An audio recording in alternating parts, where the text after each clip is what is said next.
unang malaking engkwentro ngayong season, at, sa hindi nakakagulat sa sinuman, kasama ang pangalan ni Draymond Green at ang Golden State Warriors.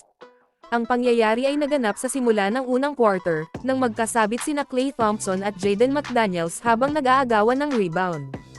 Habang tumatawid sila ng half-court, mas lalong uminit ang tensyon sa pagitan ng dalawa. Sa gitna ng gulo, natanggal ang jersey ni Thompson ni McDaniels, at sinikap ni Rudy Gobert na buhatin si Thompson palayo kay McDaniels. Si Green, na parang galing sa labas ng kabuluhan, ay sumakal kay Gobert at hinela ito palayo.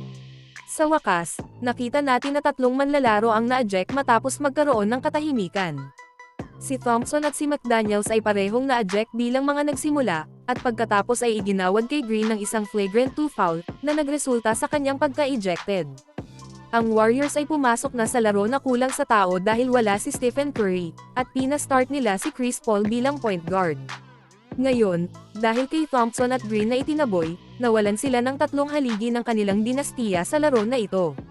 Ang Wolves ay walang McDaniels, ngunit mayroon pa rin silang buong roster na magagamit. Sa kagiliw-giliw, hindi tinaboy si Gobert kahit na may kanyang papel sa pagtatangkang paghiwalayin si Thompson kay McDaniels.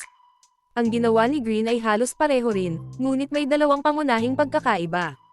Una, si Gobert ay headlock ni Green, na malinaw na bawal. Pangalawa, si Green ay may reputasyon na madalas makialam sa mga pangyayaring ganito. Ang mga opisyal ay hindi na binibigyan siya ng anumang pagpapalampas kapag siya'y nakikialam sa mga gulo na tulad nito. Noong nakaraang season, siya ay nasuspend sa isang playoff game laban sa Sacramento Kings dahil sa isang insidente kay Domantas Sabonis. Samantala, si Anthony Davis at ang Los Angeles Lakers ay nagdagdag sa mga problema ng Memphis Grizzlies sa NBA season ng 2023-2024 sa pamamagitan ng matindi nilang pagwawagi laban sa kanilang Western Conference rivals, sa 134-107 panalo sa kanilang home game. Sobrang dominant ng Lakers laban sa Grizzlies kaya't hindi na nga kailangan ang presensya nina Davis at LeBron James kahit isang segundo man lang sa huling quarter.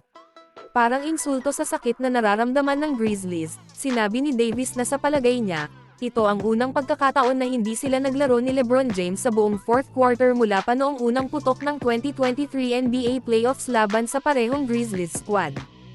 Hindi na talaga kailangan si Davis at si James ng Lakers sa huling 12 minuto ng laban, kung saan malaya ang Los Angeles.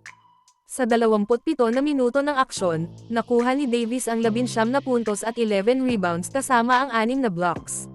Si James naman ay nakapagtala ng 16 na puntos, 9 na rebounds, at 6 na assists sa loob lang ng 23 na minuto ng laro. Habang nakaupo sina Davis at James, si Rui Hachimura ay nagkaroon ng magandang pagkakataon na pagtusok ang depensa ng Memphis sa ika-4 na quarter, kung saan nakapuntos siya ng 12 puntos. Ang mga label nina Davis at James bago ang laban sa Grizzlies ay probable at questionable, ayon sa pagkakasunod-sunod, ngunit parehong nakakalaro at nanguna sa Lakers. Dahil sa ilang dagdag na pahinga sa loob ng laro, ang tindi ng tandem ng Lakers ay titingin na palawigan ang kanilang winning streak sa 4 na laro kapag nakipagtuos sila sa Sacramento Kings sa kanilang home game sa Miyerkules.